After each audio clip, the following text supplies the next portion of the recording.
சதீஷ் விரிவான விவரங்களுக்கு.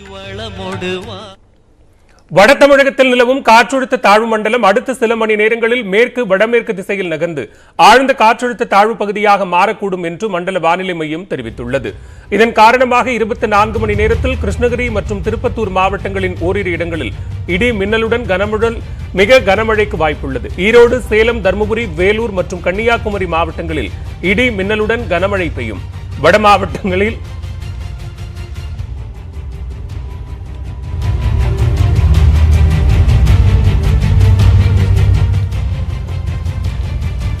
வட மாவட்டங்களில் அநேக இடங்களில் மிதமான மழையும் பொழியலாம். தென் மாவட்டங்களில் லேசானது முதல் மிதமான மழையும் பெய்யக்கூடும். நீலகிரி, ஈரோடு, கிருஷ்ணகிரி, சேலம், அரியலூர் மற்றும் பெரம்பலூர் மாவட்டங்களில் நாளை இடி மின்னலுடன் கனமழையும், ஏனைய மாவட்டங்கள் மற்றும் புதுச்சேரி, காரைக்காலின் அநேக இடங்களில் லேசானது முதல் மிதமான மழையும் பெய்ய வாய்ப்புள்ளது.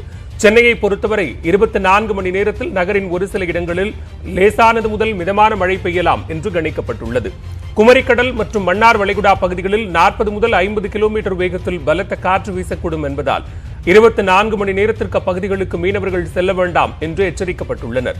வட தமிழகம் மற்றும் தெற்கு ஆந்திர கடற்கரையோரம் மாலை வரை சூறாவளி காற்று வீச வாய்ப்புள்ளதாகவும் மண்டல வானிலை ஆய்வு மையம் தெரிவித்துள்ளது.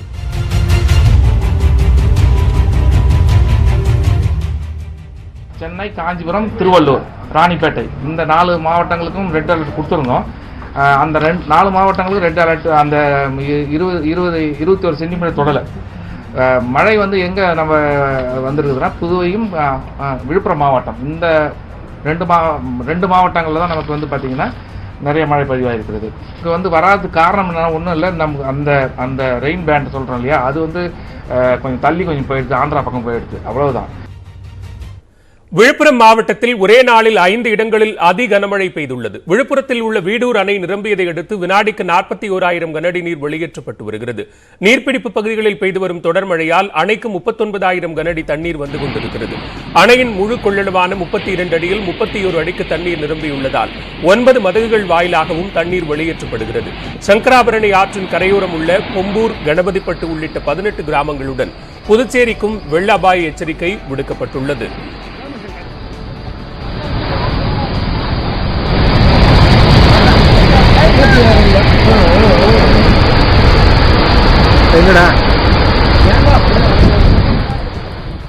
விழுப்புரம் மாவட்டம் தளவானூர் பகுதியில் சேதமடைந்த தடுப்பணை வெடிவைத்து தகர்க்கப்பட்டதால் அருகில் உள்ள திருப்பாச்சனூர் பகுதியில் வெள்ள நீர் புகுந்துள்ளது. ஆற்றின் கரைப்பகுதிகள் பலவீனமாக உள்ளதால் விவசாய நிலங்களுக்குள் தண்ணீர் புகுந்துள்ளது.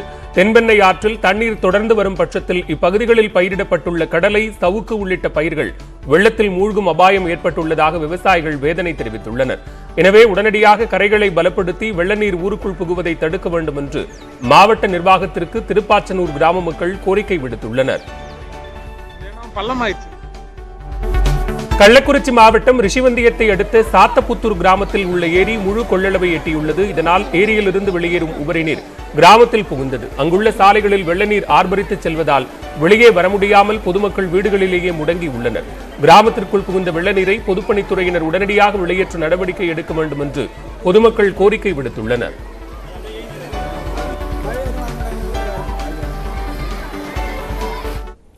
இருபத்தி 4 மணி நேரத்தில் விழுப்புரம் மாவட்டத்தின் 5 இடங்களில் மாநில அளவில் அதிகபட்ச மழை பதிவாகியுள்ளது. அதிகபட்ச மழை அளவாக விழுப்புரம் மாவட்டம் திண்டிவனம், கோலியனூர், வல்லம், வல்லவனூர் மற்றும் மணப்பூண்டியில் தலா 22 சென்டிமீட்டர் மழை பதிவாகியுள்ளது. புதுவையில் 19 சென்டிமீட்டர் மழை பதிவாகியுள்ளது. கனமழை காரணமாக விழுப்புரம் மாவட்டம் அனந்தபுரம் அருகே உள்ள பனமலை ஏரி முழு கொள்ளளவை எட்டியது. இதனால் ஏரியில் இருந்து நந்தன் கால்வாயில் உபரி நீர் திறக்கப்பட்டுள்ளது. கால்வாயை தாண்டி தண்ணீர் ஆர்ப்பரித்து செல்வதால் பொன்னங்குப்பம், உமையாள்புரம், சித்தரச்சூர், அனந்தபுரம் உள்ளிட்ட 5 கிராமங்களில் வெள்ள நீர் சூழ்ந்துள்ளது. குடியிருப்புகளிலும் வெள்ள நீர் புகுந்துள்ளதால் பொதுமக்கள் கடும் அவதிக்கு ஆளாகியுள்ளனர்.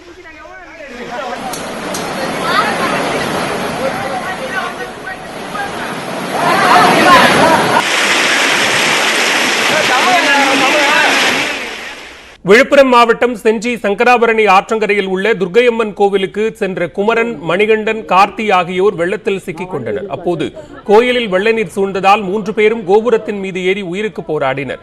தகவல் அறிந்து வந்த தீயணைப்புத் துறையினர் சுமார் 6 மணி நேரத்திற்கு பிறகு அவர்களை ரப்பர் படகு மூலம் மீட்டு கரைக்கு அழைத்து வந்தனர்.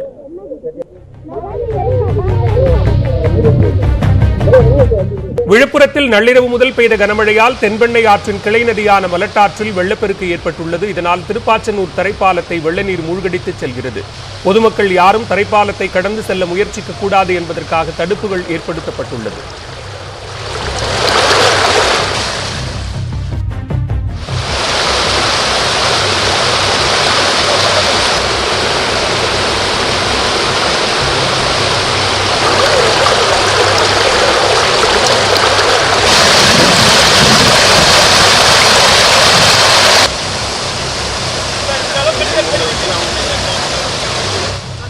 மூன்று கிராம மக்களின் நலனை கருத்தில் கொண்டு போர்க்கால அடிப்படையில் நடவடிக்கை எடுக்க கோரிக்கை விடுக்கப்பட்டுள்ளது.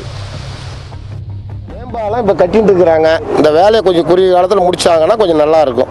திருப்பாச்சனூர், தலானூர், குச்சிப்பாளையம், பில்லூர் இந்த ஜனங்க எல்லாமே சுத்தி தான் போய் ஆகணும். வழியே இல்லை. அவங்க எந்த பாதையை பிடிச்சி போவாங்கன்றது தெரியல. காஞ்சிபுரத்தில் பாலாற்றில் அடித்துச் செல்லப்பட்டவரை தீயணைப்பு மற்றும் மீட்புத் துறையினர் தீவிரமாக தேடி வருகின்றனர். காஞ்சிபுரம் நகராட்சியில் பம்ப் ஆபரேட்டராக பணியாற்றும் சின்ன ஐயங்குளம் பகுதியைச் சேர்ந்த கருணாகரன் பாலாற்று வெள்ளத்தில் அடித்துச் செல்லப்பட்டார். அவர் ஆற்றில் அடித்துச் செல்லப்பட்ட போது அங்கிருந்த இளைஞர்கள் சிலர் தங்களுடைய மொபைல் போனில் வீடியோ எடுத்துள்ளனர்.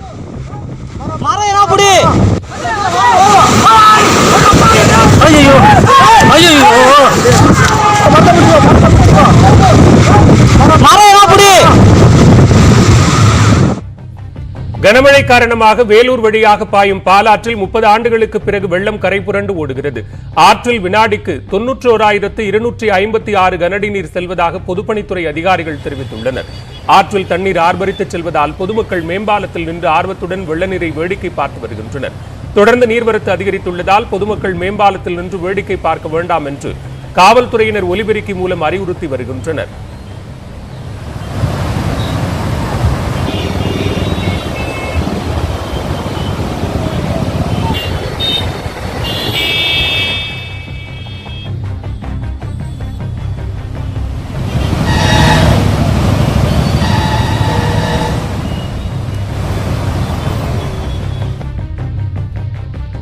வாணியம்பாடியில் அரசு மருத்துவமனையில் புகுந்துள்ள மழைநீரால் நோயாளிகள் கடும் அவதியடைந்துள்ளனர். வாணியம்பாடியில் பெய்த கனமழையால் அரசு மருத்துவமனை முழுவதும் தண்ணீர் சூழ்ந்துள்ளது. இதனால் நோயாளிகள் மருத்துவமனைக்கு செல்ல முடியாத நிலை உருவாகியுள்ளது. அவசர தேவைக்கு ஆம்புலன்ஸ் கூட செல்ல முடியாததால் போர்க்கால அடிப்படையில் வெள்ள நீரை வெளியேற்ற நடவடிக்கை எடுக்க வேண்டும் என்று பொதுமக்கள் கோரிக்கை விடுத்துள்ளனர்.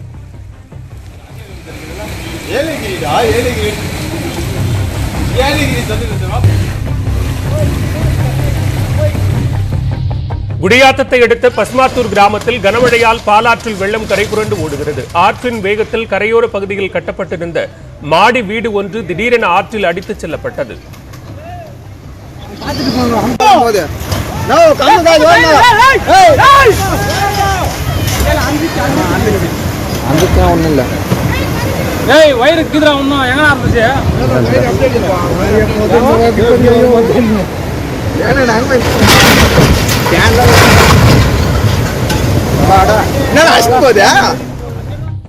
தமிழகத்தைப் போலவே தெற்கு ஆந்திராவின் பல்வேறு இடங்களிலும் கனமழை கொட்டி தீர்த்தது. இதனால் திருப்பதி உள்ளிட்ட நகரங்கள் வெள்ளத்தில் மிதக்கின்றன. அண்மையில் வங்கக்கடலில் உருவான காற்றழுத்த தாழ்வு பகுதி காரணமாக தெற்கு ஆந்திர கடலோர பகுதிகளான சித்தூர், நெல்லூர் மற்றும் கடப்பா உள்ளிட்ட மாவட்டங்களில் கனமழை பெய்தது. இதனால் அங்குள்ள ஆறுகளில் வெள்ளப்பெருக்கு ஏற்பட்டுள்ளது.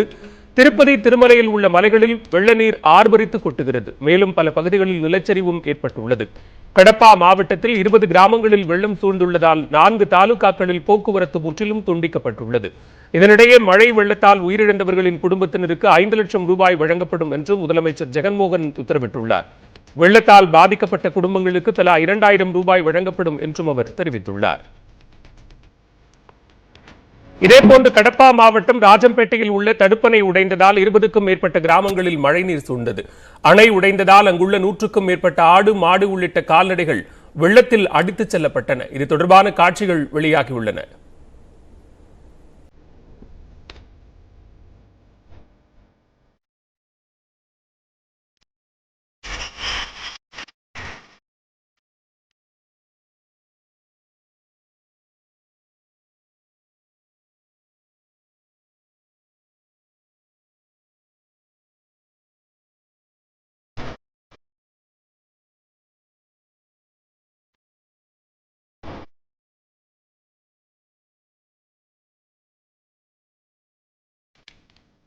தகுதி வாய்ந்த அனைவரும் தடுப்பூசி செலுத்திக் கொண்ட நாட்டின் முதல் மாநிலமாக இமாச்சல் அண்மையில் உருவெடுத்தது.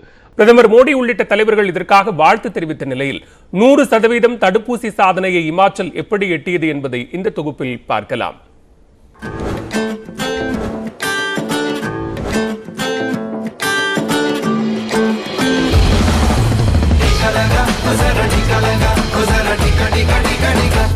सौ वर्ष की सबसे बड़ी महामारी के विरुद्ध लड़ाई में हिमाचल प्रदेश चैंपियन बनकर के सामने आया है.